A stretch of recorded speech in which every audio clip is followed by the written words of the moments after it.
Why are we back here on LV-178 again? Actually, it's called New Galveston now, I'll have you know. And I already told you, Bob 8's distress beacon is pinging in the old trimonite mines here somewhere. That's right. Oh, hey, you guys made it. Is Coolerbot around? What the hell? We thought you were in danger. What's with the distress beacon? Yeah, dude, that's like dialing 911. It's kinda, reserved for emergencies. Oh yeah, this is definitely an emergency. I need medical help. I'll be your wet nurse. Oh baby, let me guzzle that liquid. Oh yeah, baby, give me some of that. Perfect.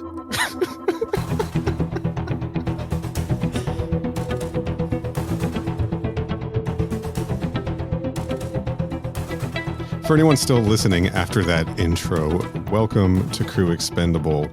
I am a mercenary who prefers to let his middle finger speak for him, Hallstrom. And I am strong fingers clutching the soft face that chokes and exhales in desperation, Rohrbacher. And I'm guy who fingered a guy who he likes and respects, Bob. And collectively, we are a topographical star map poorly charting the Alien franchise. Ain't that the fucking truth? Bob, welcome back. Hi, thank you for having me back. What up? Thanks for writing that intro. That was 100% you. You came up with all of that on your own. See, listeners, Bob laughs, but that is effectively true. Look, we had written a different intro, and Bob went, that's good, but how about this? And then got rid of everything except for the first one or two lines, and then was like, I'm going to write one where I make out with a robot. And we were like, that's fine. look, if I got pages of this fanfic written, so I need to get it out somewhere. Okay, well, that's fair. Well, good thing we got several more episodes on this book to do. I think Bob gets to write all the intros now. Okay. In fact, he's obligated to. We're forcing him to. Yeah. All right, I'll see what I can do. All right, welcome back. Plug your things right now, if anyone is still listening. I do. Hey, if you like damn video games and what have you, I do a podcast called The Flock. If you search for it, in some places it'll come up. In some places it'll show you other stuff like a church. But if you go to www.workatmydadslawfirm.com, that should take you right to the page there, the old RSS feed. I do that, and I stream on Friday nights on Twitch. If you go to www.nastyfairy.com. You can see me there. Nastyfairy.com. At Respectable Street. Yes, twitch.tv/Respectable Street. And thanks for coming back to talk about more stuff tangentially related to Alien Resurrection with us. And this is, I would say, quite tangentially related. It is extremely in the future, right? It is the most tangentially anything could be related to Resurrection and still be related to it.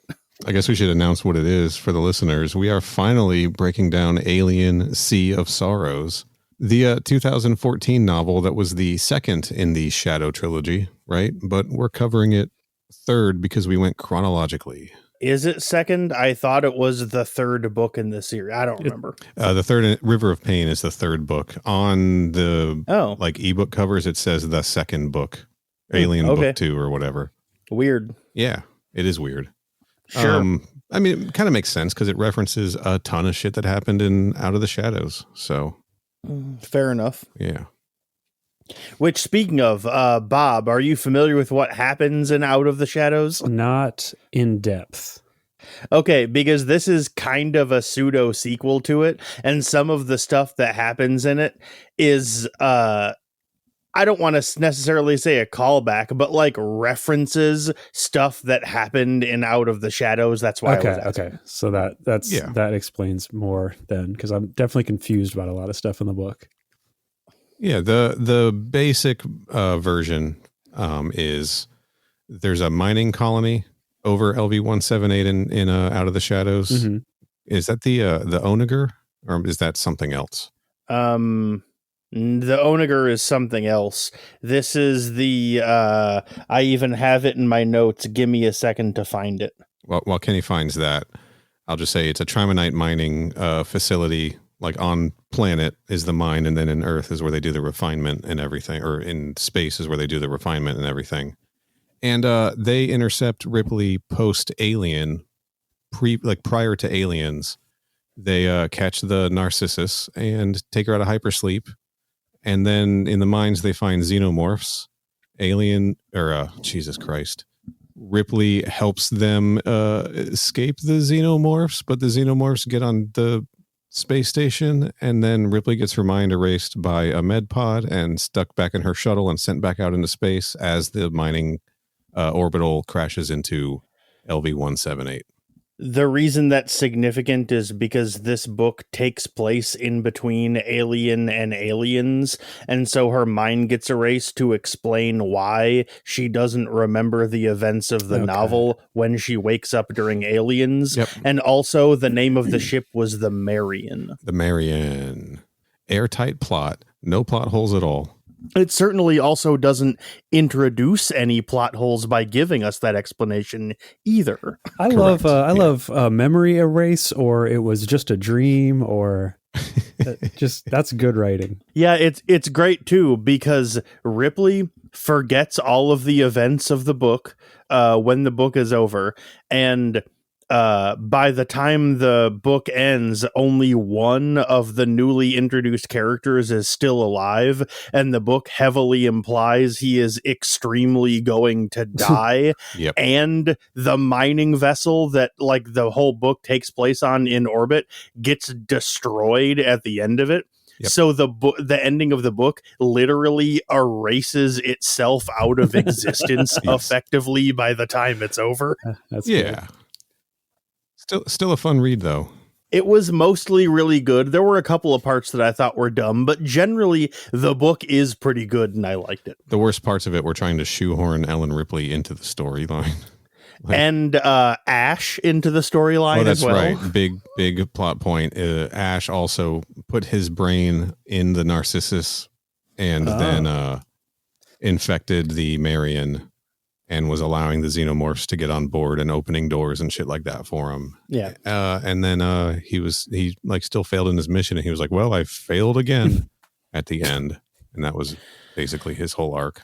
And the reason why the events of Out of the Shadows is relevant to this is because they discover that big biological spaceship like in the mines under in the mining system.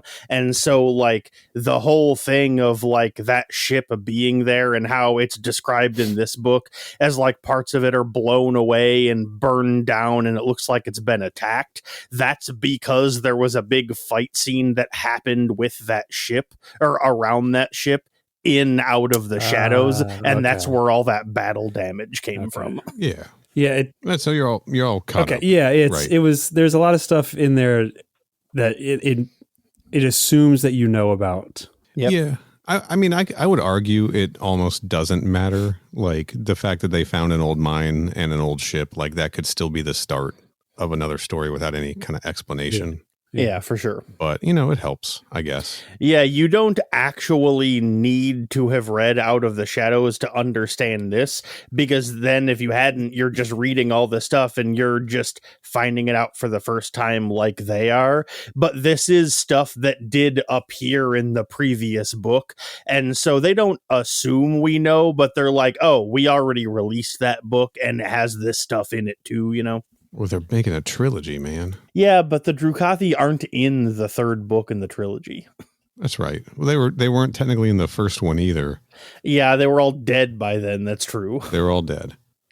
Do you guys want to get into Alien Sea of Sorrows by James A. Moore? Sure. Yes, I should say, though, that we're not covering the entire book. Listeners, we decided to break this book up into thirds. We're doing this in thirds. That may not be the best way to do it, but it's the way we're doing it. And so what we're doing is we're covering the first third of the book. And even though the book has roughly 60 chapters, we're not breaking it into 20 chapter chunks because not all the chapters are the same length. So we're going by page count, not by chapter count. That's right. So for this episode, we were talking the prologue through chapter 15. Next episode will be chapter 16 through 33, and the last one will be chapters 34 through the epilogue. There's like 62 chapters. Some of them are a paragraph long. It's one of those books. Yeah, there's at least one chapter in this section that is literally like maybe a page and a half long. Yeah. It happens. Now, Bob, you didn't read the book. You listened to an off-brand audiobook. Is that correct? I listened to the official audio drama. Oh, shit. Which I have to say is done very well. All three of the Shadow Trilogy audio dramas are very fun. All of them done by, directed by Dirk Maggs, I think. Mm-hmm. I've listened to this one like once, back when it came out. I don't think I've ever read the book before. I think I had only listened to the audio drama. What do you notice any differences or Well, I listened to it when it came out, which is in like 2017 or 2015 or something. Okay. So I don't remember anything other than the main character can read people's emotions and is related to Ellen Ripley, and the xenomorphs want to kill him because they remember, right? Yeah. Mm-hmm. All that stuff is correct, yes. Which, I used to think that was dumb. I was like, oh, they remember? What is this, fucking Jaws the Revenge, right? Yeah. Yes, actually, it is that. But then I sort of like, oh, that's right. Ripley was on this planet dealing with this specific xenomorph colony in Out of the Shadows. So that's what they're recognizing. Not just like all xenomorphs in space recognize Ellen Ripley's bloodline. I do have a continuity question. Yeah. This takes place way in the future, right? 2496? Yeah. 2496, I believe, yes. And the Out of the Shadows takes place between Alien 1 and Alien 2, so like 21 something? It takes place like 2159, something like that, right around there. Okay. So a little over 300 years prior. And when does Alien Resurrection take place? 2379. So we are post-resurrection. Okay. Yep. Because they did reference the Auriga crashing. Yes. And I was confused because I thought this was taking place prior to that, just by the timelines, but I couldn't remember what the year was for Resurrection. Yeah, this is the furthest thing in the future of the series that I'm aware of. I know we looked at it like a timeline once. I think to be clear, that was back when we thought we cared about stuff like that. I think that, what is it? Alien versus Predator versus Terminator, I think. I believe that takes place in the timeline after this, but that comic also like isn't canon, so that doesn't really matter, Right. And that is something we will be covering on the show, I think, after we finish this book. That is correct. Our original plan was to do it before, but we've been reading a lot of comic books lately. Yeah. It was like, let's read some literature, But yeah, it's wild though, because at a couple of different points in this book, they kind of imply that the main character is related to not Ellen Ripley, but specifically Ripley 8. Yeah. Yeah. What's up with that? Yeah, I'm a bit confused by that also, because that was the impression I had going into this, but then it also just makes sense on the timeline. Well, the thing of it is I think he would have to be, because I think first off, as far as we know, Ellen only had one kid, and we're explicitly told that Amanda didn't have any kids. Right. I was under the assumption that it wasn't a child of direct lineage. They were just a blood relative, because that's all they really say is blood relative. Well, I think what it is, though, is the justification. I don't know if the book ever gives it, but the justification I came up with in my mind is that he's related specifically to Ripley 8 somehow, in some way. I don't know how, because the Ripley 8 version of Ellen that has the xenomorph abilities. Like, that's how she's able to like sense them. Yeah. And so he's able to sense them because he's a, descendant of specifically Ripley 8 as opposed to the original Ellen. And that's how he got those abilities. So his low-level psychic abilities, or whatever they call them, low-level ESP, or they just call him an empath. Yeah, he's an empath. So you're saying he also says that his dad had it. Right. So he talks about his grandfather in this. Do you think his grandfather was married to, or at least fathered a child with Ripley 8? Because thanks to Original Sin, we know that Ripley 8's still running around doing stuff after the events of the movie. And we've got about 100 years, right? Freeing the Autons, I think, right? That was the goal. Yeah. That might be the goal in the Terminator comic. Maybe, who knows? We haven't gotten there yet. I cannot fucking wait to read that. I just want to I know we've been reading so many comics, but like honestly, I want to read that shit. Thing's so fucking bad, dude. God, it's either going to be I can't imagine it's going to be like good, right? Will it be the first AVP thing we cover on the show? Oh, 100%. Yeah, that's how we do it over here. Hell yeah. Those Dark Horse Terminator comics are just as wild as their early Alien books, too. So they just invent whatever the fucking lore they want to invent. They don't give a fuck. Anyway, let's talk a little bit about James A. Moore, who wrote this novel. Mm-hmm. He also wrote the novelization of the video game Buffy the Vampire Slayer Chaos Bleeds. Yes, for the PlayStation 2. Yeah, which I Good have game, a copy of. It's pretty good. The story for Chaos Bleeds, the video game, was originally written by Christopher Golden, who did he write Out of the Shadows? And he's written a bunch of Alien stuff.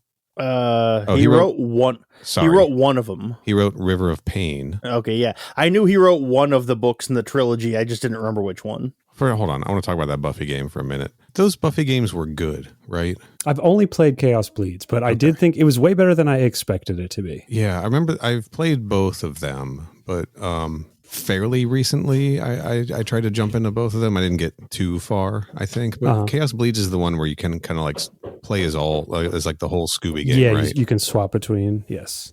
And everyone has their own little like power-ups. Yeah, that game was kind of dope, I remember. We should get more Buffy games out there, guys. Yeah, that's all.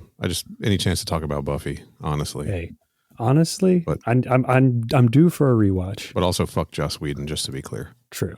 Yes. Have you read any of the Boom Studios sort of the Buffy sort of reboot comic book series? I haven't. I have a lot of the earlier stuff on digital. Nice. The Dark Horse stuff. All the Dark Horse stuff. And there's like a couple different art styles. I don't know what the timeline is of them, but I know there's like before she gets to Sunnydale. Oh yeah. There's like a whole arc with that. And then there's like one with like a crazy art style that's right after where the TV show leaves off. And I think that's like the season 8 of the TV show was basically this comic arc. They did season 8 and 9 comics. Those were okay. I didn't stick with those, but this Boom series is pretty fucking good because it takes it back to the beginning, but it's sort of like it's just a remix, right?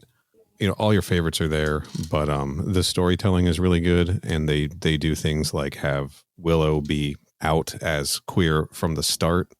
Okay. And you kind of end up avoiding a lot of sort of problematic stuff in those early seasons as a result of that. Sure.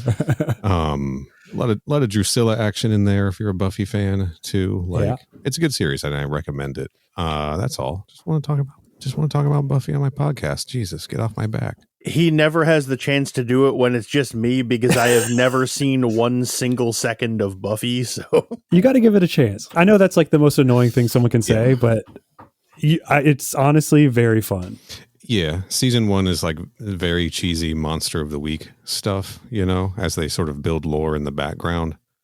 And then when it starts to get like really serialized, it really takes off and still keeps that monster of the week theme. So it's fun. And there's just like interesting things. Like there's a musical episode. They just do like, it's fun writing. Yeah. And they were doing things like that before every show was doing things like that also. That's why people took notice. It sounds like you guys are basically just describing the X-Files, which I already watch. You know what? I'd say if you're an X-Files fan, you're probably going to enjoy Buffy as well. Yeah. Anyway, we'll save that for a different podcast. Bob, I'll DM you about a Buffy show later. Perfect. Yeah, I would say Neil, he's not living if he doesn't have 6 podcasts going. Anyway, in addition to writing this and writing the Buffy Chaos Bleeds novelization of a video game, James Arthur Moore also contributed to Alien's Bug Hunt.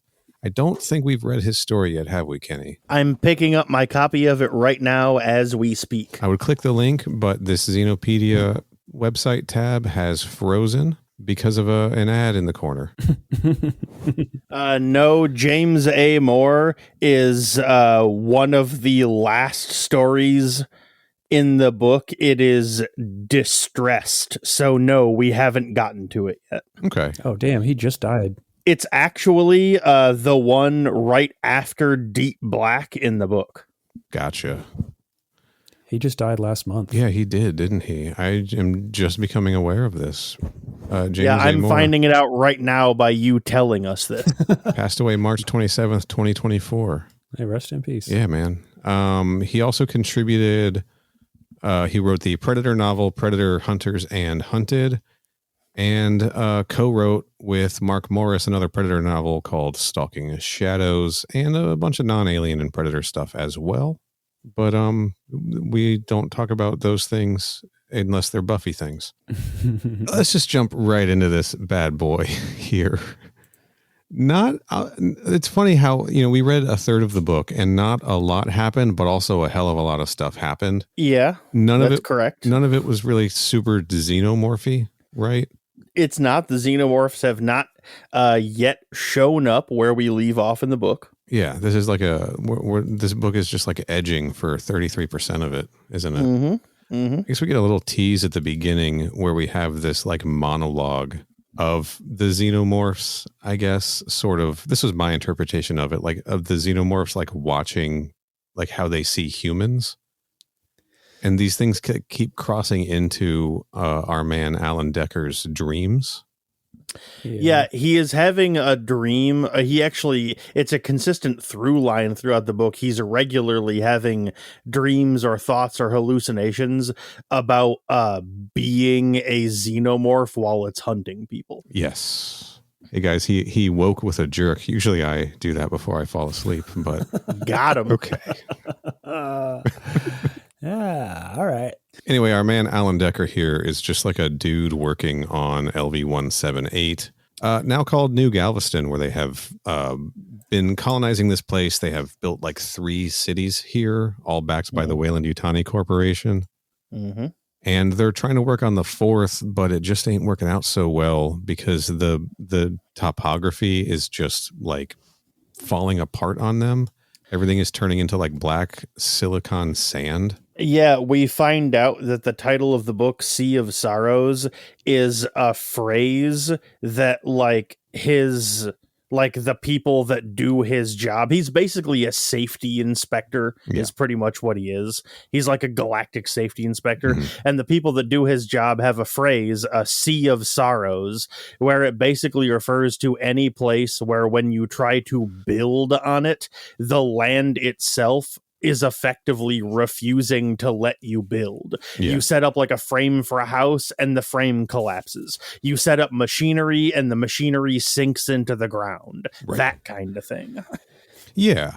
It's weird. It implies that this stuff is just sort of cropping up as they've been trying to develop this place, like these black silicon tubes that are like glass-like that are like breaking through the surface and black sand everywhere and all this kind of shit. And they're like, yeah, we don't know where all this came from.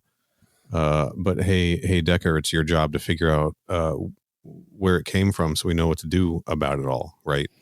And that's the setup for the beginning of the book, yeah. Yeah. So very quickly, he's just sort of out there trying to figure this up, complaining he hasn't gotten any sleep. Oh, I keep dreaming I'm hunting down humans. What the fuck, right? And he's hanging out with, what's his Rand, right? Is it Lucas Rand? Lucas. Yeah. There's so many names that all sound very similar. Yeah. There sure is. I tried to highlight as I went. I'm not going to remember all of them. And like Lucas Rand is the guy who's supposed to like figure out how to fix this shit. But Decker's like, I got to figure out what's causing it first, whatever. as they're just out there on this site, right? Like some kind of like platform, like terraforming platform.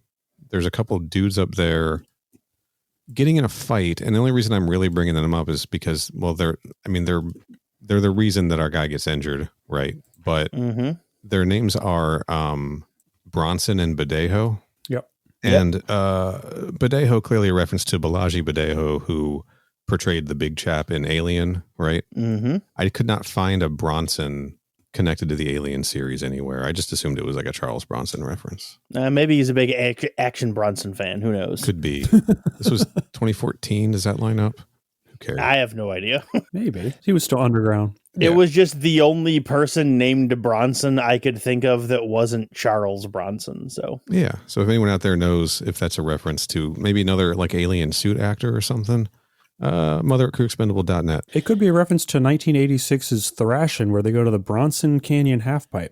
Oh shit! Duel. That's probably exactly what it is. Fuck. I think you're absolutely correct about that. But yeah, because our boy Decker here is an empath, he can sense that these two are going to start fighting before the actual fighting starts. Yes. And so it makes him go, oh no, and run over there to stop it. And him running across the sands is what makes everything shift. And then the machine they're setting up kind of falls on him and then like pushes both of them into the sand.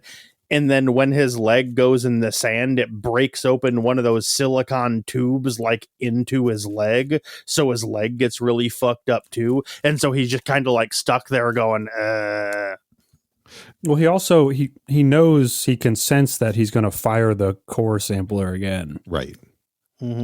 There's a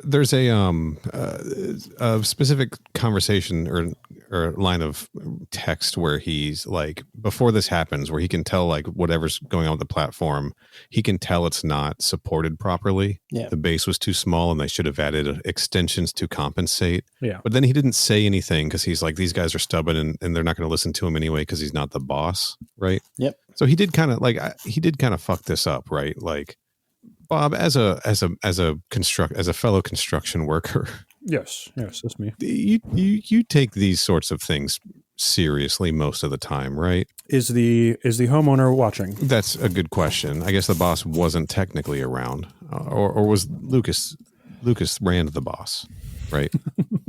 Like, are you expecting the OSHA guy to like swing by unannounced? You know, right? Do we have any inspections today? Right?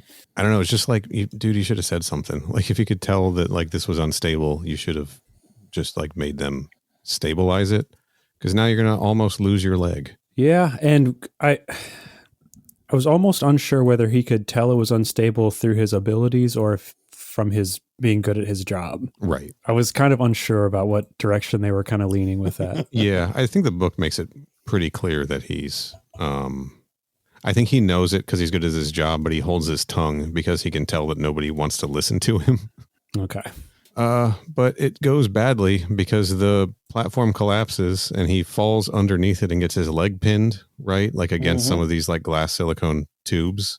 Yeah. And he can feel hot liquid running down his leg into his boot and know he didn't piss himself, which was what I meant to be my designation, but I forgot until just now.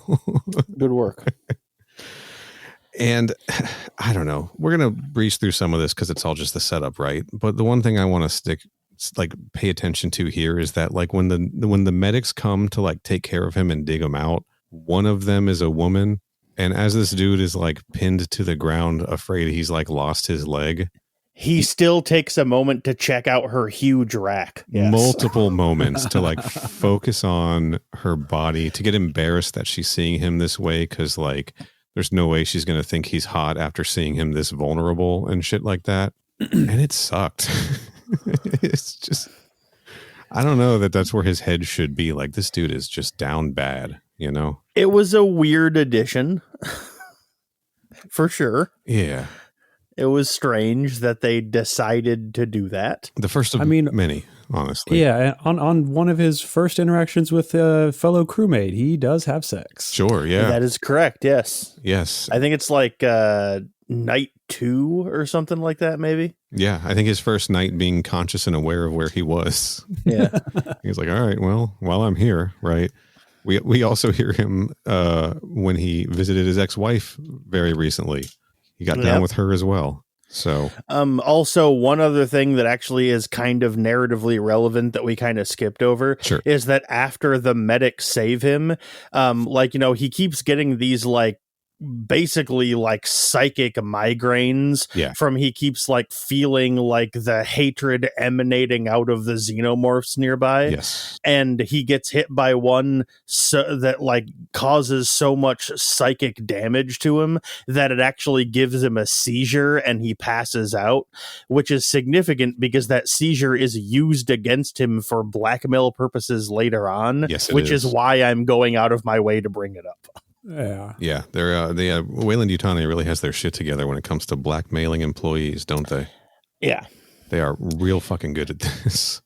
But anyway, there's a weird part where he gets sent back to Earth for a couple of chapters. Mm-hmm. And spoiler alert, when he leaves Earth, it's because he's going back to LV-178. Yes. Which is why I'm there's just a weird detour where he's just gone for a couple of chapters.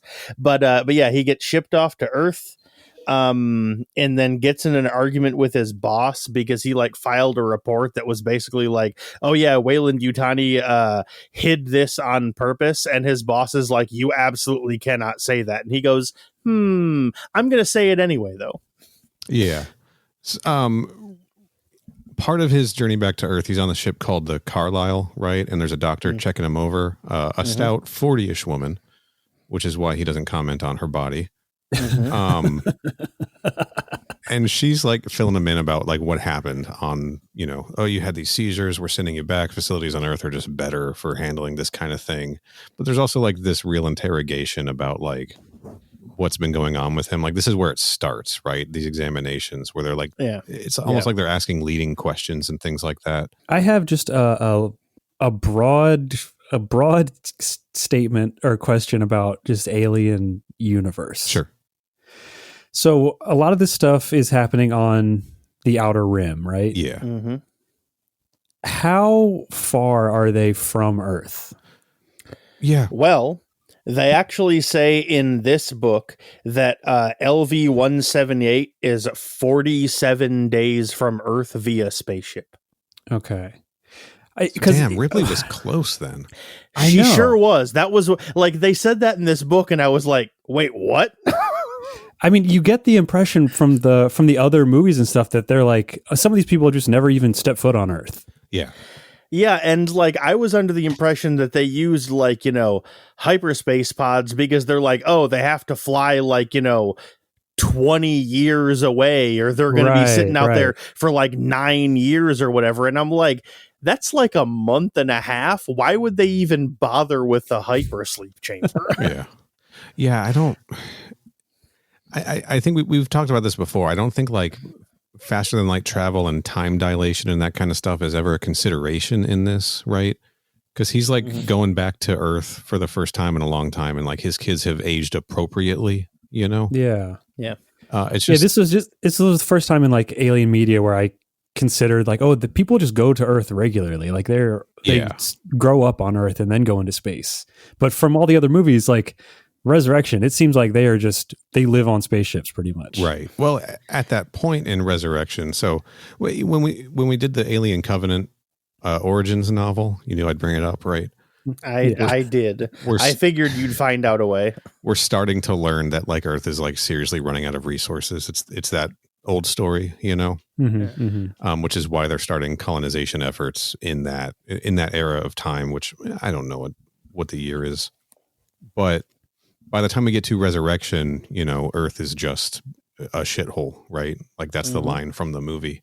I like that. I don't know that the audio drama covered this, but we do get an explanation in the novel that the solution to the Earth being completely fucked was that Weyland-Yutani sort of stepped in to start terraforming Earth itself. Okay. That is true. That's actually a really fucking good idea. Earth just got so bad that they were well, let's just stick some of our terraformers here and start reprocessing our own atmosphere and make our planet livable again. Yeah, we're actually given that in an exposition dump that happens like right after he has his meeting with his boss. Yeah. He gets mad and storms off and goes for a drink, and then we find out that it is the evening of December 31st, 2496 when he does this. Happy New Because he Year. says that everyone's like gearing up for the New Year's celebration. Yeah. And while he's thinking about that, there's like a whole big exposition dump about like the political history of what happened on Earth since last time we checked in with it. Yeah. Okay. That's sort of where we learn, like, also, I think the USM Auriga crashed into France, which we all know, and sort of just, which used to be an important city or an important country in Europe, and now isn't anymore. Basically, the gist of it is that Weyland-Yutani is one of the only remaining megacorps still in existence because the system's military shut down almost all the rest of them. Right. Then we're told about how a group of terrorists took over and crashed the Auriga into France. Yeah. And An official that story. that crash almost caused an ice age that almost wiped out all life on the planet. But Weyland-Yutani was the company that stopped that ice age from happening. And that caused a whole bunch of like uprisings and all these other things that eventually ended with synths being given citizenship. Mm-hmm. And also, as a little side note, turns out that our boy Decker is a synths are not people believer. But then Weyland-Yutani overthrew the system's military and became like the government of Earth. Yeah. And removed citizenship from synths. And that's where we are now. Yeah. So, they're just doing a whole bunch of cool shit. Yeah. But yeah, I loved that detail that they're like, oh, well, let's terraform Earth and make it livable again instead of spending a fortune terraform. But they're still terraforming other places, right? And they also somebody comments that like there's just no resources left to mine on Earth anymore. Like you can live there, but you can't like get your trimonite there, right? Yeah. Metal ores and all of that kind of stuff. And that's why they still operate, mining colonies in space and everything. It works. I'll accept it as an explanation for why things seem so much better and people can just like hang out in Chicago on Earth and like go to bars and stuff like in this post-apocalyptic, like, because last time we saw Earth it was just garbage everywhere, right? It looked like Wall-E. Yep. Yeah. Sure was. So anyway, what I'm saying is Weyland-Yutani, it turns out they're the heroes after all. Yep. Yeah. Even though the events of Resurrection said that Weyland-Yutani does not exist, apparently they've since come back into prominence. Bought out by Walmart, right? Or was that right. Was that a deleted scene? I think it was, but I think even in the theatrical cut of the movie, they still say that Weyland-Yutani doesn't exist. I just don't think they explain how. Right. But makes enough sense, I guess. Yeah, like, whatever. It's fine. Doesn't matter. They may not have officially dissolved, but who the fuck cares? Nobody cares. Yeah, it doesn't actually matter to the plot of this book. So. It doesn't. Anyway, yeah. So there's a whole bunch of like scenes of him, like of Alan Decker here, like really feeling his paranoia from all of these nightmares and like these waves of emotion that were hitting him and causing his seizures and everything. And he's like, oh, I better go to the clinic. Hey, look, there's an appointment, same day. Hell yeah. Which never happens in real life. Right. Yeah. As it turns out, that's something he should have been suspicious about, but he doesn't think of that at the time. Right. Because again, this is all Weyland-Yutani like building a case against him, you know? I don't know. He sees his kids. He's got what, 2 girls and a boy. Yeah. Their names are highlighted here somewhere. Yeah, he like goes to see a therapist. He goes to see his wife. That's where we find out that last time he almost hooked up with his wife. Then he goes to see another doctor. Dr. Jacoby. And then goes to see his boss again, and that meeting doesn't go great either. There's just an endless series of meetings over the course of this like chapter and a half. Yeah, I'm willing to bet a lot of that was cut out of the audio drama. Most of it, yes. So there wasn't like an hour of him just like going, like waiting, like going to doctor's appointments. No, it's not. Also, it took us 40 pages into the book, and only now, when he's meeting his wife, do we find out that his first name is Alan. This is when we're told that. This is when we're told. Also, his children, Bethany is 7, Ella is 5, and Josh is 4. For all you, Nice. and that's important because Wayland Yutani is going to basically use them as part of the blackmail also. They definitely use that against him. Yeah. Was it just coincidence that one of the kids was named Alan? Ella, I believe. Oh, sorry. I thought you said Alan. Yeah, no, that's just me mumbling. We'll leave it in. Okay. Yeah, anyway, after a few days of this, right, he's in bed one night having nightmares when he senses motion in his bedroom, and there's just a whole bunch of dudes there to beat the shit out of him and kidnap him. Yep, a squad of dudes breaks into his fucking apartment while he's sleeping and beat the shit out of him. That's correct. Yeah. And then he wakes up on the Kianga, right? Yep, he does. And I'd like to point out that this is the third, we're on the 8th chapter of the book. And this is the 3rd time that a chapter has started with him waking up in a hypersleep pod. Man, dude loves waking up in hypersleep pods. Or I don't know that I'd say he loves it, but it happens to him a lot. I think he pretty explicitly says he doesn't like it. So. That is correct, yes. Yeah. But yeah, anyway, he's on board a ship called the Kianga. Yep. And there is a Y there. It's Kiangya. And he is squatted up with what we are initially led to believe are Marines, but later on we find out they're actually just a squad of mercs. Yeah. And when I say a squad, I mean there's 36 of them. Yep. That's a lot of mercenaries. And it definitely feels like we're given all of their names over the next couple of chapters. I didn't count it up to see if it is literally all 36 of them, but it certainly feels like we're given that many names. They give one guy's name is Silent Dave. There is a Silent Dave. That is correct. Yes. Silent Dave. There's a Piotrowicz. I went for that one because we know I'm bad with names. Yeah, right? Piotrowicz, Hunsucker, Murphy, Rollins, Manning, and a redhead that later on we find out is named Garth. Yep. And there's an Adams. Did Well, you say Adams? I did not, but that's who we're introduced to in this chapter. Gotcha. As we were introduced to them was when I was writing their names down. Adams doesn't show up for another chapter or two. Okay. Oh, Adams, he's attractive. Yeah. Turns out that Rollins and Adams are the two babes of the squad, but turns out Rollins is an insane sociopath because she's not actually a member of the mercenaries. She works for Wayland Yutani and is the person that blackmails Decker into working with them. She's the Charlize Theron, right? Yes, she is. I want to be clear. She is absolutely psychotic. Yeah.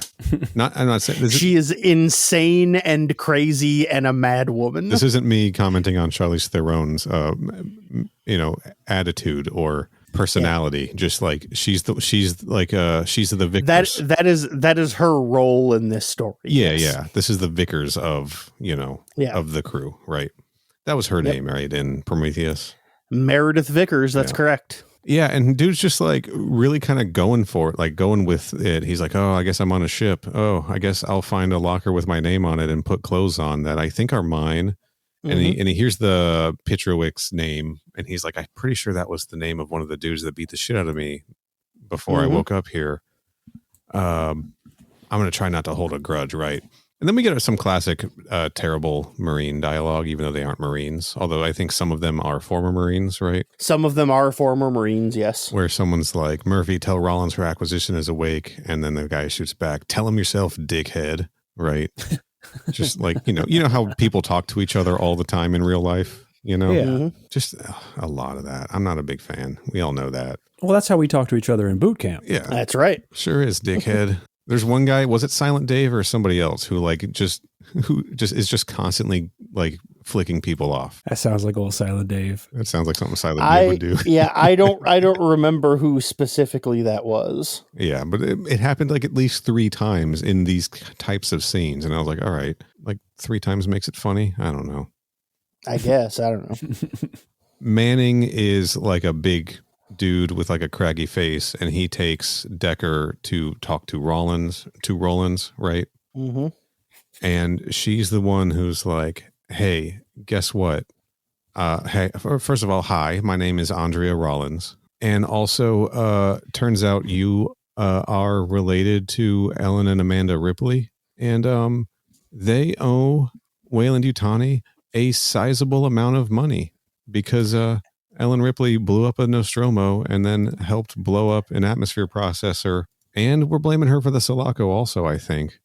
And due to the contract we had her sign, if she doesn't pay it back, her descendants owe us the money. So you're the only one that we can find. So guess what?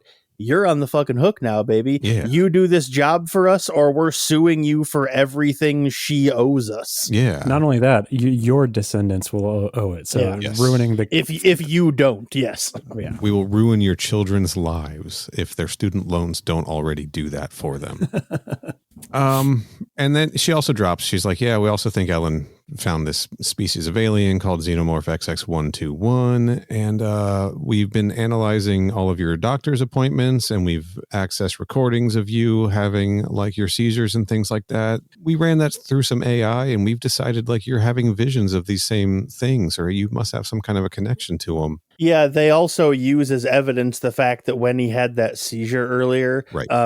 He was talking about the Nostromo, and Rollins is like, no one should even know the Nostromo exists. Right. So because you have some kind of top secret knowledge in some way, that's another reason why we're going to force you to do this for us. Yeah, that's pretty sus, dude. Oh, and also that report you wrote on us about the Sea of Sorrows on LV-178, where you said that you found out that there was a mining colony there that we didn't even know we had it, but like you implicated that we did, and we were being like negligent.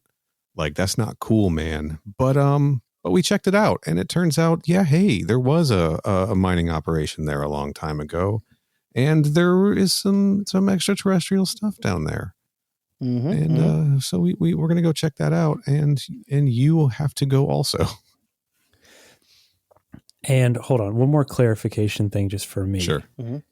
His accident and him going back to 178 is 2 years in between? No idea. I don't think it's that long. Definitely some amount of time passed. I honestly because don't know. they like fixed up stuff and started the mine again. So Right. And I thought they made reference to it being 2 years at one point. I think I don't remember exactly. that makes sense, because when they get there, I the only reference I remember is when he sees his kids, he says they're 2 years older than he thinks they should be, but that's just because he's been gone for 2 years, Oh, okay. But I think you're right, because yeah, they get the old mining platform operational. They get a whole bunch of mining gear there. They've like stopped the terraforming. They've reopened the mine. They've got, staff there, from the previous terraforming crew, like they brought people on as subcontractors. So I think it's reasonable. This isn't like the next week, right? Okay. Yeah. It's definitely an amount of time has passed. Yeah, we know it's a few months at the very least, because it takes 47 days to get from 178 to Right. Earth one way. Oh, So yeah. So, and he's gone back and forth. That's at least 3 months. He was there for a while. yeah, Fuck it. 2 years. yeah, why not? Yeah, it's fine with Hey, me. they had to fix the elevator because they weren't going to take That's right. 700 flights of stairs or whatever they said. 700 flights of stairs. Yeah. Do they go down like 7,000 feet or something? Was that the number? Something like that. Yeah, so it was right around 7,000 feet. You can get your steps in pretty quick that way, though, right? The way I structured my notes for this is I have like a paragraph or two explaining what happened in each chapter, and then I just did each chapter as a separate section. Sure. And him getting blackmailed is what happened in chapter 9. Yep. And then for chapter 10, my notes just say nothing important happened, and then I start my notes for chapter 11. Sure.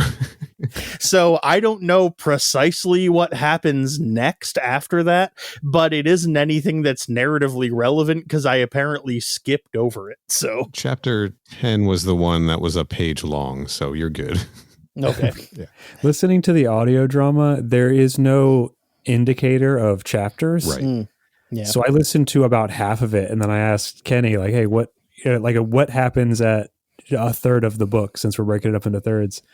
And you were like, "Oh, it's when this happens," and like, "Oh, that was like 2 hours into the thing," and I'm like 4 hours into the audio drama. And I think it's only like 5 hours or 6 hours long too, isn't it? I know. So there's a lot of stuff that they just leave out. So I started listening to the bootleg audiobook, which is read by an AI, and Sure. I got 45 minutes into that and was just like, I can't listen to this voice. Well, I don't want to talk shit about the narrator of the official audiobook, Jeff Harding, but he's got this very specific. Do you guys know? Got it. Do you guys know the Onyx the Fortuitous videos online? No. It's like this character this guy plays where he's just, like wears a trench coat and a hat, and he's just like, Oh, they made a movie. yeah, he did. He made a movie. Onyx Fortuitous and the Talisman of Souls. Yeah, that's the one. That's the guy. Yes. Jeff Harding has this way of talking where he'll be like, a few minutes later, she began typing her report. Long before the ship was in proper orbit around New Galveston, the paperwork had been completed and sent off. Like he just has this he ends his sentences high. Yeah. So there were minutes during listening to this where I was like, maybe I should check out that AI audiobook that Bob found. I don't know what else is like super like going to happen on here, except that like Decker on this journey like finds a way to sort of not make friends, but just understand that he's like, okay, I got to work with all these mercenaries. Yep. I just got to deal with this, right?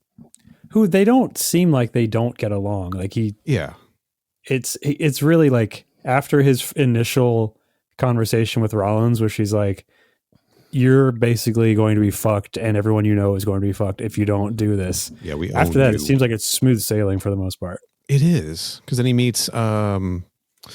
Did I already forget her name? Yeah. Right now is when he meets Adams and Silent Dave. Yeah. As a reminder, they do. Adams is the babe of the squad, but she's actually a merc, and she is also the one that he ends up hooking up with 2 chapters from now. That's right. And also, Adams and Silent Dave Strike Back is my favorite Kevin Smith movie. Thank you. All right. Hold on. Mine is Drew Kathima. Love it. Mine is Mercs. Like Clerks. Nice. That's good. That's good. But yeah, he ends up Adams trains him the basics of how to like use some of their weaponry. And then they get debriefed, and basically they're going to be going down to LV 128 or 178, sorry, to basically, as you may imagine, I hope everyone's sitting down for this because your socks are about to get knocked off. No way. They're going to be going down there to capture a live xenomorph specimen. What? How come no one's ever thought of that before? Yeah, I literally wrote in my notes, they're going down there to capture xenos, just like literally every alien story is always about. Yeah.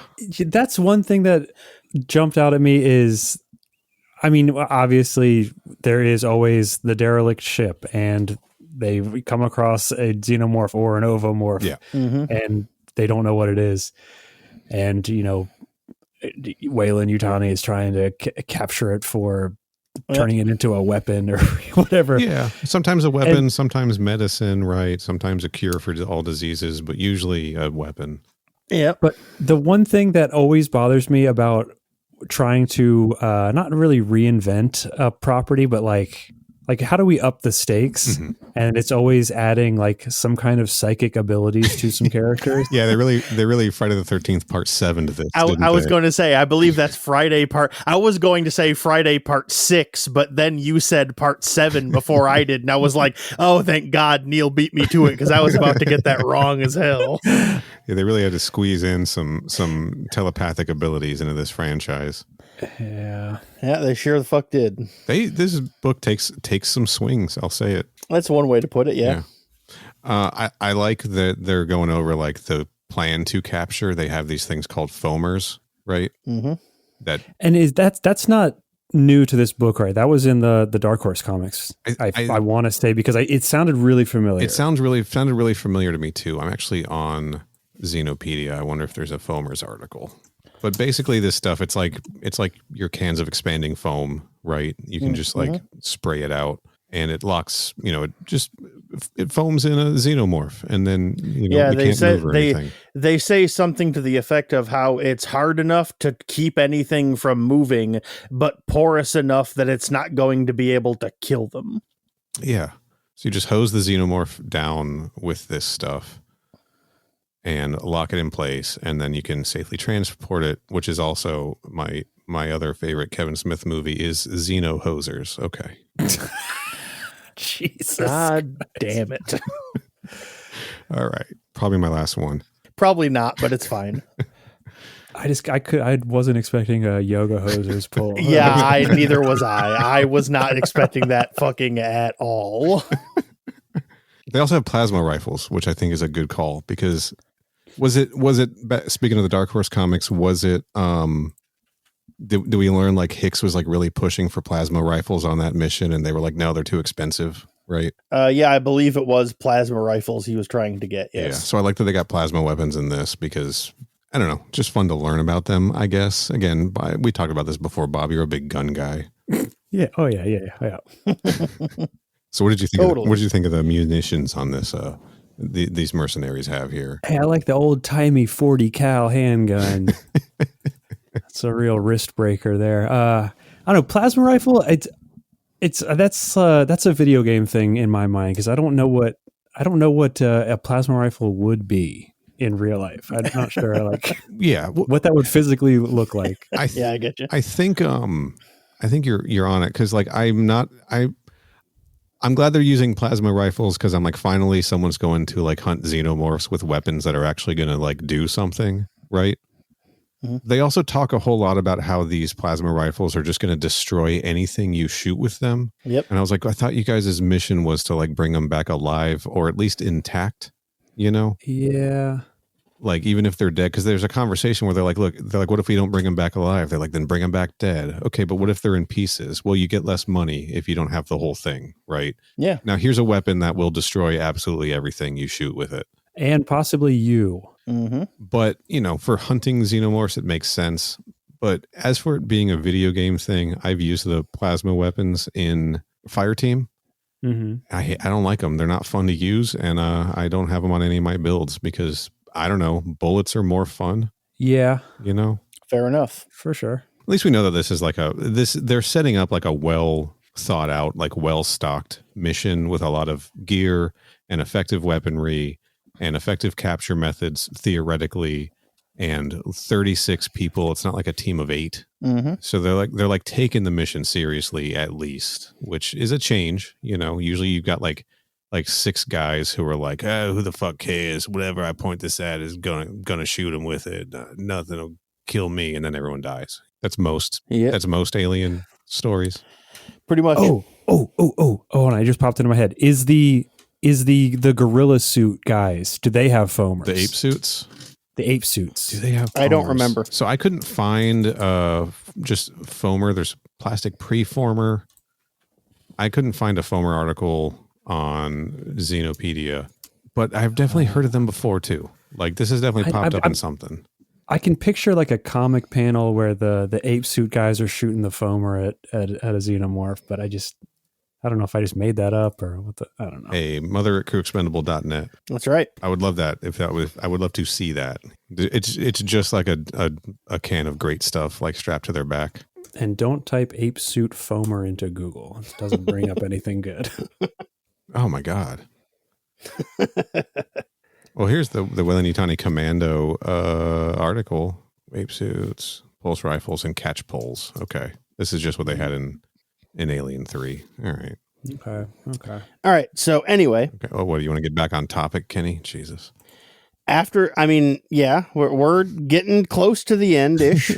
After they get debriefed there, they get on the dropship to actually land on the surface of the planet. And there's a whole bunch of bullshit on there of more terrible marine dialogue. Yes. And they imply even harder that Adams wants to fuck Deckard. Well, oh, that's right. She hasn't yet. That has not happened Right. yet, no. She does explicitly say it. And then when he's like, what?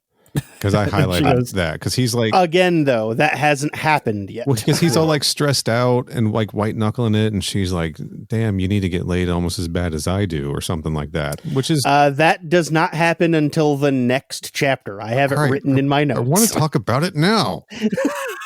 We haven't gotten there yet. Okay. All right. So they land on the surface and they meet with a Weyland-Yutani guy named Willis, who debriefs them again, even though they just got debriefed. But this debriefing is more important because Willis is the one that tells them that this entire mine is on lockdown. No one can go in or out, and there is no communication in or out. Yes. Because they discovered a huge starship of undeterminate design of an alien species that they've never seen before. Yeah. And so this is the first mention of what we find out in, I don't know if they actually say it in this book, but in Out of the Shadows, it is a Drukhothy spaceship. Yeah. I'm not even sure we learned it in Out of the Shadows. One of our listeners pointed out that the Drukhothy are huge in Rage War. The Rage War trilogy, I think. They sure are, yes. Yes. And which was written by Tim Levin wrote Out of the Shadows, right? And he wrote at least the first Rage War book or put it into his Rage War book in any case. Yeah. There you'll if you didn't find this out already from listening ahead in the audio drama, these are like hulking dog-like aliens that like are bipedal. Bipedal, but they also have arms. Yes. Yeah, Drukhothy are basically like 12-foot tall humanoid dogs with 2 additional arms for a total of 4. Like Goro. Yeah. And apparently they're like badass, and even the Yautja, the predators, are afraid of them. But all the Drukhothy are gone because all the ones that didn't get killed all fled the Milky Way and live in a different galaxy now, so they aren't around anymore. This is also where we get they bring up the Arcturians, right? It is somewhere around here, yeah. Yeah, because they're making a big deal about how like this is a new alien species. They talk a whole lot about how like the way that Weyland-Yutani like really got successful apparently was by, acquiring technology like this from other species and adapting it like for Earth needs. Because they're talking about, effectively no one goes to town because there are other cities on this planet, no trucks or trains or anything. We're talking about a find that may be bigger than anything we've run across since first contact with the Arcturians. The first alien race that mankind encountered, And possibly the first that mankind has had sex with. 100%. Also correct, yes. Those Arcturians, of course, well known for their poontang.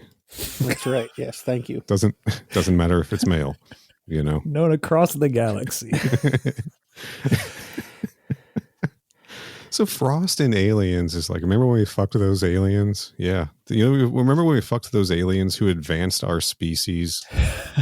Well, not every single individual member of a species needs to be on the cutting edge of scientific development. It's fine to just be a guy. Sure, but it's like, it was a turning point for mankind, both in technology and expanding our sexual horizons. Hey, much like the way the colonizers traded goods with the native people of America. Right. I'm very much looking forward to seeing where Bob goes with this. Yeah, Continue, keep going, please. I don't think I need to or should. But But yeah, like I said, we're told about this big Drukathy ship, and they're all like, what the WTF? Why weren't we told about this ship before? And they're like, it's a need to know basis, and you only needed to know right now. Hey. And then there's a minor part that I accidentally skipped over earlier, Sure. where when they land on the planet, Lucas Rand meets up with Decker again, and they're both really glad to see each other. This chapter is like a page and a half of Rand feeling really bad because he's the guy that sold Deckard out to the to Wayland Yutani. And sorry, I just called him Deckard, and his name is Decker. Right. There is not a D on the end. But yeah, Rand is the guy that sold Decker out to Wayland Yutani.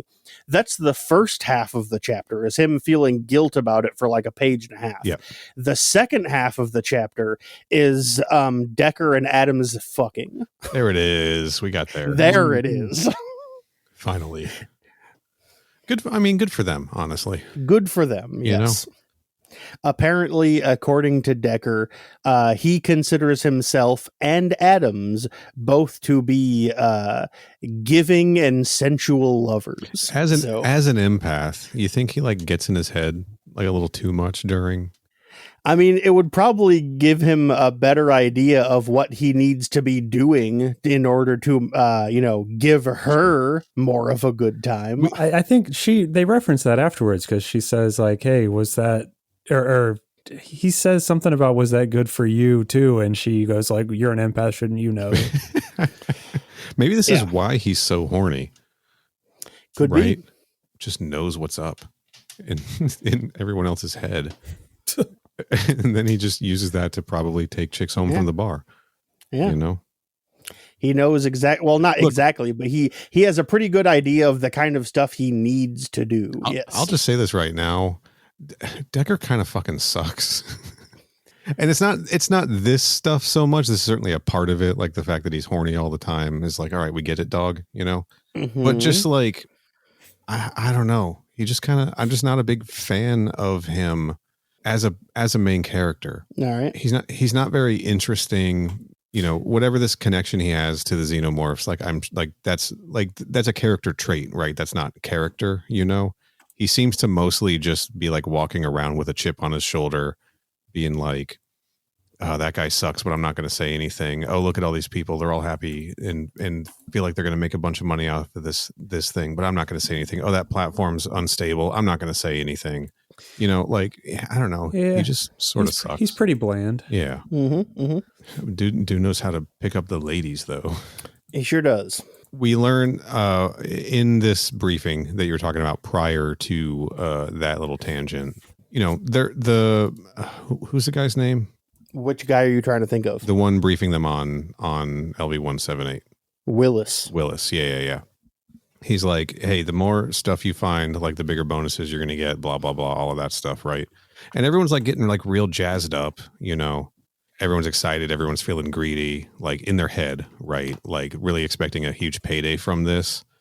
And Decker does speak up in this moment. He's like, guys, if we encounter anything down there that's alive, like they're not going to be cool. You know, they are going to like kill us.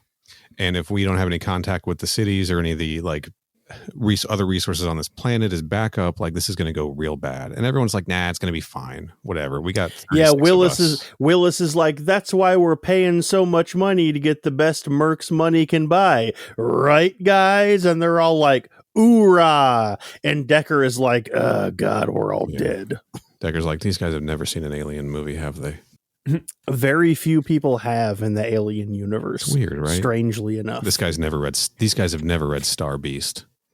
Correct. I know I haven't. Was that what it was called in canon? I don't remember. I believe so. Everyone knows what I'm talking about. Yes. Yeah. So now they're gonna go into the mines, I guess. There's a brief side trip where Adams takes him over to the weapons guy. Right. And this entire time, Decker has been carrying around a sidearm, a Reaper specifically, for 6 chapters or something like that. He's had it. And only now is he given ammo for it. Yes. And he is also taught how to use a plasma rifle. But then with that, they pile onto the big elevator and head 7,000 feet down into the mine. Oh, we also met another mercenary named Connors, who is huge and a hulking man with a shaved head with a tattoo of a military insignia on it. Yeah, he has a really shitty, poorly done tattoo like on his scalp. Yes. Yeah, I'm thinking they talks about how the letters are largely illegible. I'm thinking dude tattooed himself. Possible. My favorite character so far is Connors in this book. Okay. And then last night we had sex, blah, blah, blah, blah, blah. Maybe we can try again tonight. So they're going to fuck again, by the way, Adams. Well, they were planning on it, but I don't think that ever actually happened. That's right. Because they're about to go down into the mine and get murdered by xenomorphs.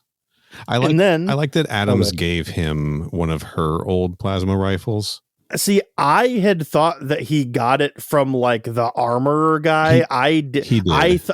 I was going to say, I don't think Adams gave him her old gun. I think he just she's like, give him a plasma rifle. And then the one he hands him happens to be the one she used to use. Yeah, because she had a conversation with the armorer and then he went and got that plasma rifle and gave it to him. So I think it was specifically, she's like, assign him one of my plasma rifles. I'll take it responsibility. Right.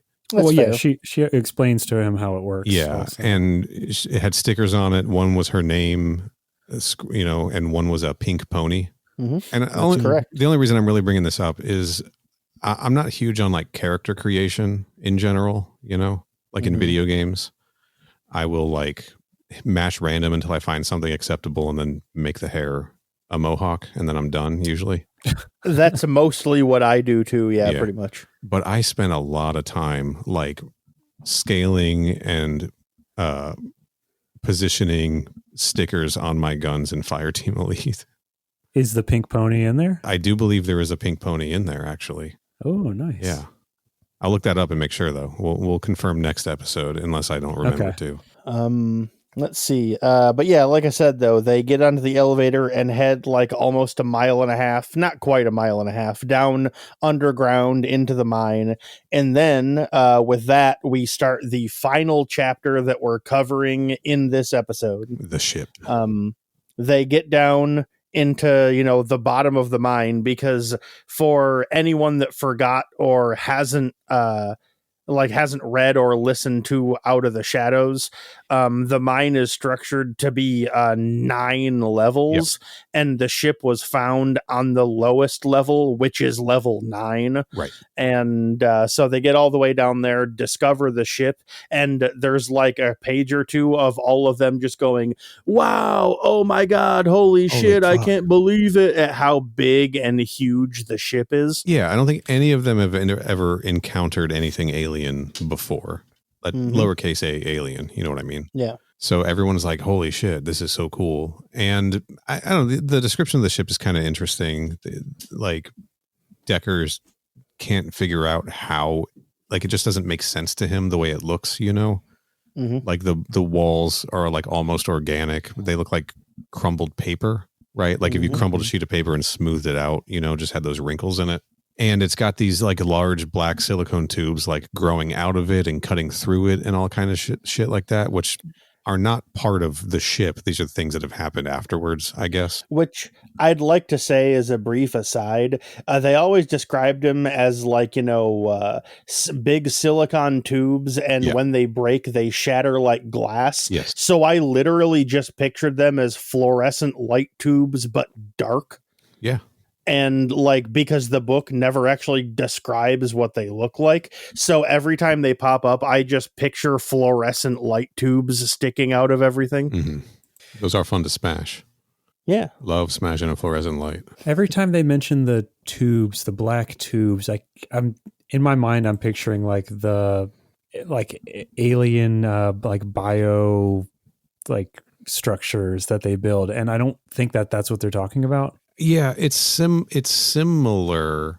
Like this is like a geological thing that they're Yes. that is from this planet. It's not an organic thing from the xenomorph. That is correct. This is just due to like the weather patterns and the way the Sea of Sorrows here on this planet operates. It just like forms a silicon into glass-like tubes. Okay, yeah, because spoiler alert, pretty soon we get some telepathic vibes from creatures inside the tubes, and I was inside of one, yeah. I was like, is the tubes? Is this just like did the xenomorphs build these? Yeah, the tubes are naturally forming geological formations on this planet. So yes. I'll take your word for it, Kenny. I got the idea that this is maybe some kind of a cross between whatever the Drukathi biology was. I mean, even describing the ship as organic, right? And if this xenomorph colony was like popped out of the Drukathi primarily, that is this, maybe this is like somehow like a different way that they nest or something like that. Well, all right, here, I will give you my explanation for what I processed these silicon tubes to be. Please do. At some point in the book, it is mentioned that the Sea of Sorrows itself, like, the shifting, sinking sands that they can't build anything on. Right. That is happening on this planet because some kind of toxic substance is leaking up from underneath it and creating a surface that can't really hold tension in that way. Yeah. It is implied at a couple of different points throughout the book that toxic thing that's leaching up is like the xenomorphs, right? Not like literally, but just like their presence is causing some kind of like toxic like radiation or emanation or whatever. They also try to blame it on like possibly the trimonite, right? And my understanding of what the silicon tubes was that the Sea of Sorrows is what happens when that toxic emanation mixes with normal sand. Okay. And these tubes are what happens when the toxic emanation mixes with the silicon specifically in the sand. That was my understanding of what these were. Because they also make a reference to like how did a spaceship get that far underground? And they say something like there was like a catastrophic event that put it there, or who knows. And they also imply that the ship was trying to take off when it crashed as well. Yeah. So it could be, leaking fuel out of the ship or something. I have no idea. Yeah. But the reason I thought it had something to do with the xenomorphs is because, these tubes start from underground and reach all the way up to the surface. And maybe this is just a coincidence, but when Decker cuts his leg on one of these, when the platform falls on him, like the xenomorphs start to stir because they can smell his blood. Right. And there's other parts of these like xenomorph visions that he's having where it talks about the tubes, like something, it breaks and it brings in fresh air and this and that. Like, it's like, are these like ways they can tell what's going on? I mean, maybe it's just a coincidence. Like they can tell what's going on the surface because these things exist, not because they put them there. That's how I interpreted it. Okay. Yes. They were just taking advantage of these naturally occurring geological formations was how I interpreted it. Yeah. Gotcha. That probably makes more sense. I don't think the book ever actually says. Yeah. So I just thought it was like a mix of like there's xenomorphs down here, there's other alien technology. It's all sort of organic based. It's affecting the environment. So I wouldn't call that naturally occurring. Well, but maybe it's not intentional. Yeah. When I said naturally occurring, what I meant by that was it wasn't the xenomorphs that were doing it. Right. It's just a thing that's happening because of all of this shit mixed up down there. Yeah. And my reason for bringing it up that I don't think the book ever specifically gives us a clear answer. The point I was trying to get in that is neither of us are like right or wrong. I don't think there's a definitively correct answer. So you very well could be correct.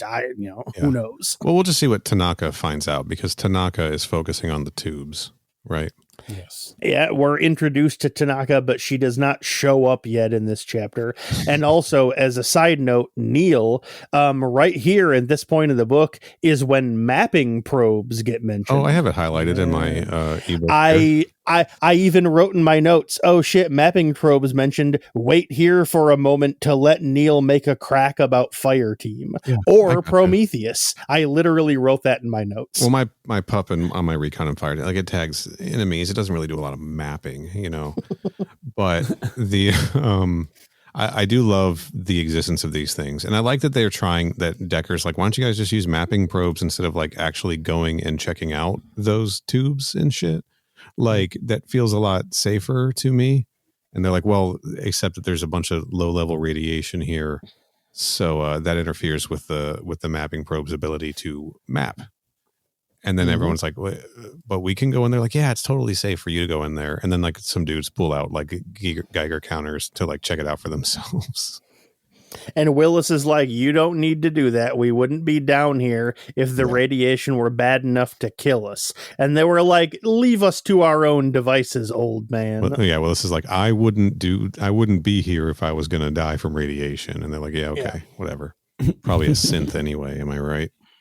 And then right about this point, Decker has another psychic migraine of waves of pure hatred being blasted at him from off screen.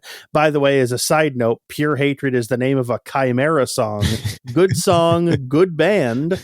But yeah, he's getting like these waves of hate emanating at him from one of those, like it's a silicon tube, but it's like really big, like up in the upper left corner. And he's like, there's something over there. So Manning, who by this point has been established to be the leader of these mercs, sends a trio of soldiers. In case anyone is wondering, it's Detilio, Rodriguez, and Joyce are the ones that get sent over there. 3 characters who we have not met until right now. I bet they survive this and last to the end of the novel.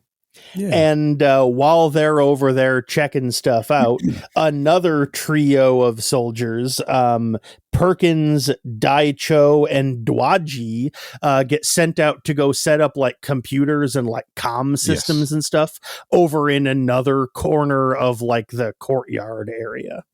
Yeah, and they're like, hey, Detillo or whoever. We can't read your signal very well, anything going on. And Detillo's like, hey, we all have our PIPs on, which I don't know what that stands for, but that's like their body cams and shit, right? Yeah, it like tracks their vitals. And their vitals. Yeah. He's like, yeah, I don't know. They're getting some interference or something. I can barely hear you. We're climbing up this giant tube, to break inside it and see what's going on up there, you know? And meanwhile, our man Decker is absolutely freaking out.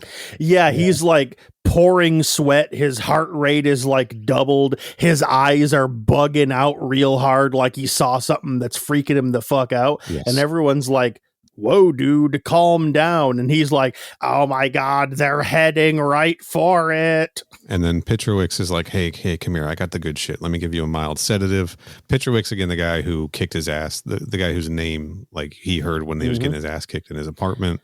Yep. And he's like, this whole time he's been like trying not to like hold a grudge against this guy. And this guy's just here like, hey man, I got you. Have some drugs, Yeah, he's like, I'm like the medic guy that has all the drugs, and they entrusted me with this because I used to be an illegal drug addict. And Decker's like, cool, man. Isn't I want to say Collins. What's her name? Adams is like, oh, I took that when I was trying to quit smoking. Did they give that line to her? Because Petrowicz says it in the book. He says, I took stronger when I quit smoking. I think she says it in the audio drama. Decker's like, you smoked? And Petrowicz is like, yeah, I was young and the girl was cute. Okay, I don't think that line is in it. But, yeah, and I don't remember the specific line, but he's like something to the effect of, well, why was that a problem? And Petrowicz goes, well, what I was smoking wasn't precisely legal. Yeah, Decker says, what did you smoke? And he says, well, it wasn't legal. Yeah, there we go, yeah. But what... So does that mean tobacco's been outlawed or crack cocaine? Yeah, like straight up, I assumed they were implying he was smoking crack. Has anyone ever been like to say they got off using crack said, yeah, I quit smoking? well, that might have been part of the joke. I just, quitting smoking means one specific thing. You get a little more detailed if you mean other stuff. Well, it's the future. Maybe they do things differently now. Sure. Maybe it was tobacco laced with pathogen, right? But yeah, anyway, though, he's being given a mild sedative, and afterwards Decker is like, "Oh yeah, all right, I'm feeling pretty cool, but oh my god, those soldiers are still heading straight towards all this hatred." And that's how the chapter ends. That is how the chapter ends. So, Bob, let me ask you. You listened to the audio drama. Was there any stuff in it that was not in the novel? Well, no. It seems like it was an abridged version of what was in the novel. So you didn't have anything we didn't have, but we did have stuff you didn't. Okay, you had a lot more detail. I don't think I got any of the Earth stuff. Definitely nothing with his kids, I don't think. All right. Yeah, he takes him to a movie with definitely with I didn't cartoon get any of that. characters in it or something. Mm-hmm. Yeah. I think it hits most of the story beats. It's any sections that are like long dialogue, I'm assuming is all in the audio drama, but I don't think the audio drama has a really good description of the Drukathi ship. Okay. Mm-hmm. Just like the tubes and that it was broken and it looks like it was all had holes in it from battle damage or whatever. Mm-hmm, Yep. Mm-hmm. Melted walls. Yeah. What else? Did they have foamers in Out of the Shadows? Did they foam up some xenomorphs in Out of the Shadows, Kenny? I don't remember. They might have in the Out of the Shadows audio drama. I only read that book the once when we covered it for the show, and I haven't read it since, so I don't really remember that well. Maybe I'll go back and listen to our 4-hour episode on that book. Hell yeah. But I think it hits all the same beats as the book, but just not as much detail, which I'm wanting more of the detail because it seems like I'm missing a lot of explanations on things that I'm confused about. Probably. How do they handle the when he has the xenomorph dreams? They do some cool background noises and he just kind of narrates his hatred. Okay. Mm. When he does have a little freak out, there is a cool high pitched frequency that happens. Mm-hmm. Nice. So you can always tell when he's, because sometimes it'll just be like general narration. Yeah. But when that's happening, the narration is from a vision he's getting, or from his not visions, but his second sight or whatever you want to call it. I'm gonna listen to the audio drama, but for the third part of this, I'm gonna, I don't want to spoil the ending. Mm. One thing I did want to touch on, that when he's trying to explain to the doctor what those visions are like, and he just uses the clunkiest. He compares it, he can tell that the people he's looking at are human when he's having his xenomorph dreams, right? Mm-hmm. But they look wrong, and then he relates it to a topographical map of the stars. Yeah, which doesn't really work. Map. He explains it really poorly, but the doctor still gets insanely horny for everything he's saying. Oh, yeah, dude. Okay, so that whole conversation, yes, it's with a doctor. Yeah, it's with one of the doctors. Yeah, and that's on Earth. Yes, I believe so. Yes. Okay. So in the audio drama, that all happens with the doctor and Rollins. Oh, interesting. Mm. Inside, while they're on the ship. Okay. While they're in route to LV-178. So after he's already left Earth and he's on the ship, with the Marine or with the Mercs rather. Okay, this might be. I might be missing. I might have some gaps, but as far as I could tell, he gets injured, passes out, wakes up on the ship with Rollins interviewing him basically, okay. Mm-hmm. and being like, "Hey, here's where you are. We know all of this information about you. We know you sent a report that was very damning against Weyland-Yutani. We know all of this stuff about your family. We know that you're related to Ellen Ripley, and Amanda. Andrea? I want to say Amanda. Andrea Ripley. And Andrea is Rollins's first name. Amanda is the name you're trying to think I of. keep getting it mixed up. And she gives all of that backstory and then is like, now tell the doctor about your visions and all this stuff because like we need to know more about it because you are an asset to us in finding more xenomorphs, basically. So I think they probably roll a lot of the Earth stuff into that other scene. Okay. So in the audio drama, does he just like not go to Earth? I don't think he does because when you were talking about that, it sounded very unfamiliar to me. I mean, it contributes very little to the narrative, so I can understand why they cut it out. It's just a weird choice because it's like of the section we read, him being on Earth is fully like probably about 30% of it.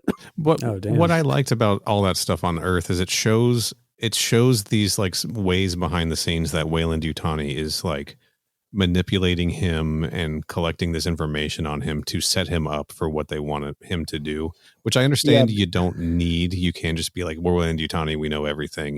You owe us. You're coming with us. But I like seeing the process a little bit. That sets it apart from just like getting the one blackmail scene, right? Like in Alien Isolation or whatever. And like, now you got to come get the Nostromo's black box or whatever the fuck. Like in the audio drama, they fully just like Shanghai him and they just like basically just kidnap him from when he's injured. He's having visions as he's passing out. And then he like is basically kidnapped. Gotcha. Yeah. I think I prefer with, I liked seeing all that Earth stuff. Again, I liked specifically that Weyland-Yutani is like twisting things to make sure that they get him like to agree to what they want, you know? The one thing that really confuses me about how the audio drama works though is because he's on LV-178 when he gets the injury and passes out, and then in the audio drama he wakes up on a ship to LV-178. So I guess that means they still sent him to Earth narratively. We just don't see any of the Earth stuff. Yeah, they might have addressed it. Like I'm saying, also that happens in probably the first 5 minutes of the audio drama. No, okay. So it's like so some amount of time may have passed that we just most of what we have what we have discussed in the first third, most of that has been them on the with the rest of the crew. Gotcha. All right. Like him getting injured and him having that conversation with Rollins is like the first 30 to 40 minutes of the audio drama. Okay. I gotcha. Yeah. Whereas here, like I said, we read 15 chapters, something like that. And that doesn't happen until, let's see, halfway through is when the squad of dudes breaks into his apartment while he's asleep. Yeah. Okay. And so he wakes up at the beginning of chapter 8 in the second half of the section we read, just discovering he's been shanghaied. So yeah. Oh wait, hold on. I'm remembering more now. Okay. He gets injured. Then it goes to him talking to the computer after he files his report or whatever. And he's talking to the computer and he's like, tell me more about LV-178. And the computer's like, oh, it's been redacted. And he's like, tell me more about this. And it's like, oh, that's all been redacted. And he basically goes through all of this stuff to find out that Weyland-Yutani used to run the mining colony there. So he hacks the system. But basically finds out that everything has been redacted, or what's the word they use? Destructively deleted. Ooh. That is something that does not happen in the novel, because when he's like, after his injury in the book, he's on the ship on the way to Earth, and he has a meeting with a doctor, and then the doctor tries to coax a bunch of info out of him, and then he goes to his own desk that they set up for him and does a bunch of filing paperwork and such and all this kind of stuff that he has to send out before he goes into hypersleep. And then he does, and then it just jumps forward to him being on Earth. Okay, so maybe they roll that into him talking to the computer, and then instead of hypersleep to Earth, he gets hypersleep to being kidnapped. Yeah, all that stuff about him talking to the computer isn't in the novel. Okay. I got to talk about this topography map scene here. All right, let's do it. Because it's bad, right? He's trying to explain topography maps. Like when you see it's like a topography map. So you see a series of concentric lines, like not literally, Doc, but it's like this. There's this like whole. Is that what he says in the book? Yeah, basically. Pretty much. Okay. Yeah. He says gravo map or something like that. It makes more sense because in this, it does. It is very explicitly a topographical map of the stars, because he says, imagine like a regular topographical map of like a mountain, how like, you know, the circles get smaller to indicate you're getting higher up. right? It's like that, but with the distance between stars. And I'm like, you're not making any sense, dude. Okay, so the audio drama, he says it as a gravitational map, and if you look at the map of the solar system, planets and stars will have gravitational fields, and those emit like concentric circles around those. So that's like what it looks like when he gets alien vision, Right. And also he can smell sounds. He does say that in the novel. He can smell sounds. Okay. Yes. This isn't going to be worth it anymore, but I gotta do this. Nope. You already said you were going to do it. This is part of the show now. Let's go. In this explanation, trying to in this paragraph, these several paragraphs of Decker trying to explain what he's talking about to Dr. Jacoby, he goes, just for the hell of it, you get the stars you're familiar with, but all you see are the lines of the topography map. And then there's a pause and it just says, damn, shitty choice of words. He pressed on. And then he goes on to continue explaining topography maps to this doctor. And I was like, yeah. Was that an editor's note? I was like, this was just James A. Moore realizing he was going down a bad path, but being like, fuck it, I'm doing it anyway. Yeah, like, because like earlier on, because there's a minor through line throughout like this section of the book where he has to keep reminding himself not to tell people that he's an empath. Right. Not because it's like illegal or like, you know, unethical or anything. It's just, you know, it's one of those things where like he doesn't want people to freak out about stuff they don't understand. Right. And maybe, you know, get on his case about it, or maybe they think they can read his mind. Yeah, things like that. And so like when he's like, damn, shitty choice of words, I thought that was Decker accidentally letting something slip that might to the other person register as him admitting he was an empath. But I was like reading what he said and I was like, I can't figure out a way to make anything he said mean that. I don't understand what that's supposed to mean. Yeah, that was just James A. Moore being like, I don't know how to dig myself out of this or make this make any sense, but I'm going to press on. Yeah. And we're going to get a full page more of this explanation. And then I'm just going to say, also, you can smell sounds. Yeah, and like I said, the doctor is extremely horny for all of this information. Yeah, he's like, oh, man, you're seeing beyond the spectrum you're used to. It's a lot more clinical in the audio drama. Yeah. It also, like, it being like a gravitational map that makes way more sense because you don't really have topography in space in the sense of how a topographical map operates, you know? Yeah. That's not like a thing, so I can see why they changed it. So what do we think of this book, this story so far? Just based entirely on the third of it that we covered, very weird and doesn't really feel like it's going anywhere. Okay. Yeah, I mean, just judging on all other alien content we have encountered, I feel like I know how it's going to end. Sure. That's fair. Side note, when we first decided to do this show, I was like, oh, I should probably start getting more acquainted with some alien stuff. So I picked a couple of novels just effectively at random to just listen to the audiobook of. And this was one of the three that I picked. Yeah. So I've actually read this book before. Okay. So I do know how it ends. And Bob, you're correct. You know how it ends. Spoilers, guys. I've only listened to the audio drama once years ago. I forgot. I'm having fun with this, honestly. Mm-hmm. I don't like Decker. I think he sucks. Mm-hmm. Yeah. But the specific things that I like about it are that there seems to be a lot more care in how this mission is being approached. And of course, I understand it's an alien story. It's not going to matter in the end, right? Mm-hmm. But like, you know, whatever happened in Alien, like they just nobody, including Wayland Yutani, were prepared for like what would happen if you actually recovered one of these xenomorphs, right? Yeah. In Covenant, it's the first big colonization mission, and clearly they were still underprepared and had no idea what they were doing. Prometheus, the same thing, right? Mm-hmm. I like that this story shows again, like how detailed and precise Wayland Yutani is being in terms of like manipulating someone to get what they want, which we know that they do, but it was just interesting to see it, but without it being pointed out as obvious until you sort of like hit that point where they're laying out all the information in front of them. And it's like, oh, of course, that's why it was so easy for him to get a doctor's appointment. That's why he was put on administrative leave so they could get him back to Earth. That's why they did all of these things, right? Yeah. It's fun to see that sort of, that just the corporate manipulation going on. And then I like that this mission is like, okay, we're not just sending in like a group of mercenaries. We've got well-recommended mercenaries that have worked together before. They are heavily armed. We have, we're sending in a bunch of them, right?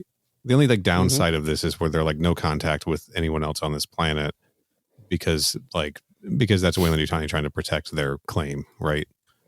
Yeah. But like that's ultimately, I'm sure, going to be the downfall, which is why it was pointed out. But I like that it's still like it's your standard sort of alien story that we've read or watched a bunch of times, but like just a little bit more detail where I'm not just thinking everyone's a fucking dumbass and why aren't they doing like taking this seriously? Like, don't they know what they're getting into? You know what I mean?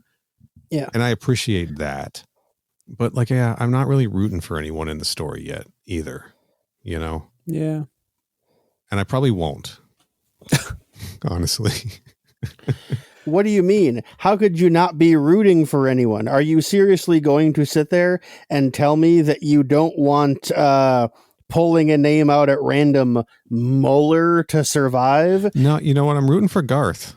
Yeah, you're rooting for Garth. That's fair. All right, that's fair. All these scenes where like Garth was like, just like, I don't know, just existing, and Decker's like, fuck that guy. I'm going to stare him down so he doesn't fuck with me. And they describe Garth as like a child who's like super scrawny.